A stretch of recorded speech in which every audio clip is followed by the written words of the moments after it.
لكن تحديت الظروف وخضتها وحدي صبورا مستعينا بالصلاة.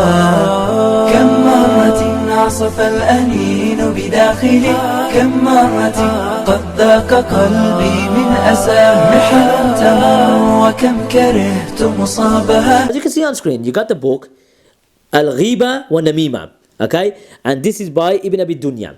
And as you can see on screen, okay, there's a fatwa by Ibrahim al-Nakha'i that there are three types of groups, okay, where it doesn't count as bid'ah. He says the imam that is a tyrant, the mubtadi'ah, and the fasiq, okay, that they, if you talk about them, it doesn't count as bid'ah. And Hassan al-Basri says, okay, as you can see on screen, there is no ghiba when you talk behind a mubtadi'ah's back. So if you talk behind a mubtadi'ah's back, there's no ghiba. And you notice the Madaakhilah use these statements.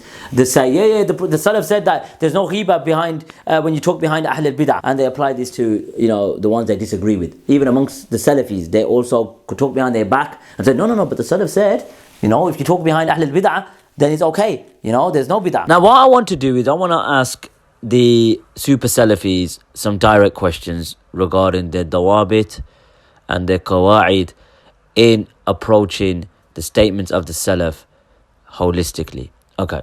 Now, you overemphasize and your hyperfixation when it comes to tabdi' is well known. So the question I like to ask is this, okay, that if it's the statements of the Salaf that you take and you base your dawabit and your qawaid around when it comes to issuing tabdi' because of the numerous statements, and again, once you contextualize it and you provide its, true reality, then, you can see that they have been playing a dirty game and deceiving the masses for so long. So now that obviously we've got the first athar out the way regarding that there's no ghiba, okay, there's no ghiba when I'm obviously focusing on the mubtadi'ah, but also adding on to the tyrant ruler. Now, remember this, there's no ghiba. So if I criticize a ruler, and we've done videos in the past regarding criticizing the rulers publicly, and there'll be another video coming out highlighting this, that the Sahaba radiallahu anhum, the Tabi'un, were very vocal against their oppressive rulers, and he didn't make them from the Khawarij. Now, Ibrahim al-Nakha'i, who's one of the Imams of the Salaf, also Hassan al-Basri is an Imam of the Salaf.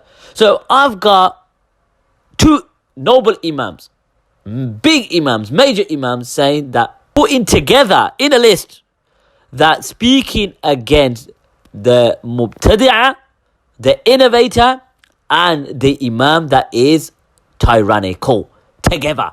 Are you going to take this now? Now that we've got Imams of the Salaf also saying and connecting the Mubtadi'ah to the tyrant ruler, meaning there's no ghiba, are you going to take this now?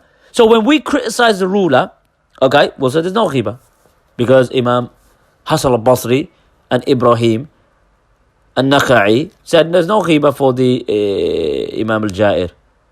Okay, there's no ghiba for the tyrant ruler or the oppressive ruler. So I want to know now, based on your qawaid and your dawabit, why would you not accept this? And if you reject it, under what basis are you rejecting it? Because you were told to follow the Imams of the Salaf. This is a statement from the Imams of the Salaf. And the quotation from Al-Hasan al-Basri, this one here, is in connection to the one I presented earlier. I'm just highlighting that you have no fixed criteria, and you are hyper when it comes to issuing tabdi', and enough is enough.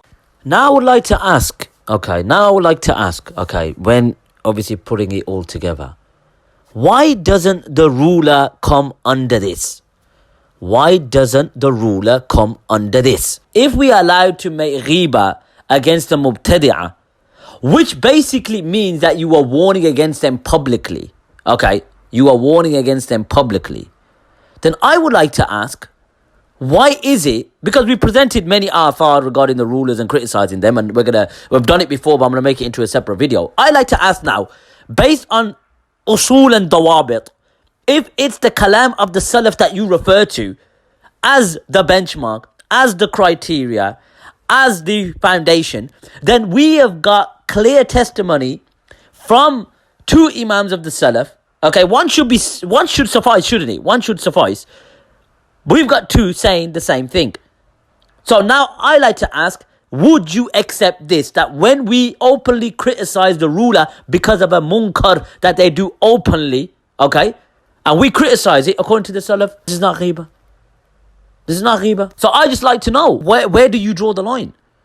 Sahib al-bid'ah, al-imam al-ja'ir. Sahib al-bid'ah, al-imam al-ja'ir. They're both placed together. So if they're both placed together, that means we are allowed to speak against the tyrant rulers if it is required based on maslahah, and obviously we'll base the dar and the mafasid. We look at the harms and we look at the benefits. And it's clear that your stances, your methodology is flimsy in accordance to who you are warning against. So when it comes to the mubtadi'ah, no problem. Backbiting is permissible when you present all these athar. No problem. But when it comes to the ruler, the tyrant ruler, no, you can't speak against them, you can't do it. But the Salaf said you can. And it's not backbiting. And they placed it with, I take it you would accept this. I just want you guys to confirm you can accept this. And if you say no, I would say, why not? I would say, why not? Because the Imams of the Salaf said it. Do you understand? And even though the hadith regarding advise your ruler privately, that's not even authentic either.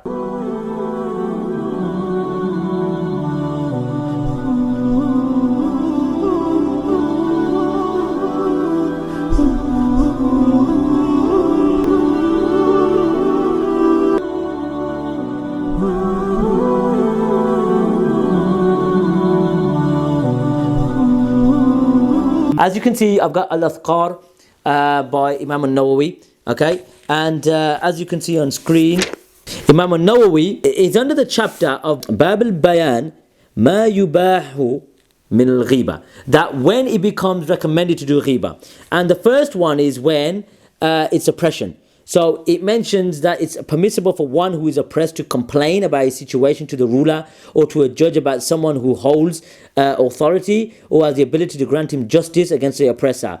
Okay, so he says something along the lines that, you know what, this person's oppressed me, this person has done this and this. And then the other is seeking assistance in changing an evil and in returning a sinner back to what is correct. And number 4, okay, it mentions warning and advising Muslims against the evil. And this is what the Madaakhilah is abuse. Okay? Warning and advising the Muslims against evil. And Imam al-Nawawi says there are several perspectives to this, of which is declaring someone unreliable in the field of narrating hadith and giving testimony. So this is talking about muhaddithun, okay, and others like them. This is permissible to do according to the consensus of the Muslims.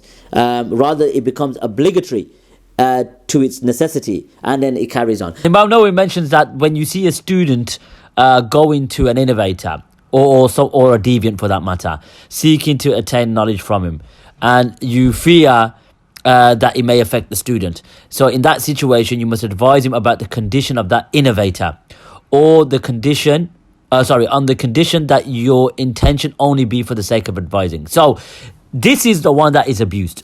Is severely abused by the Super Salafees and the Madaakhilah alike. So what I'm going to do is, in another video, future videos, I'm going to go into certain contradictions from the Salafi movement when it comes to the scholars they take from, and when it suits them, all those slogans and warning and this person's that and this person's this.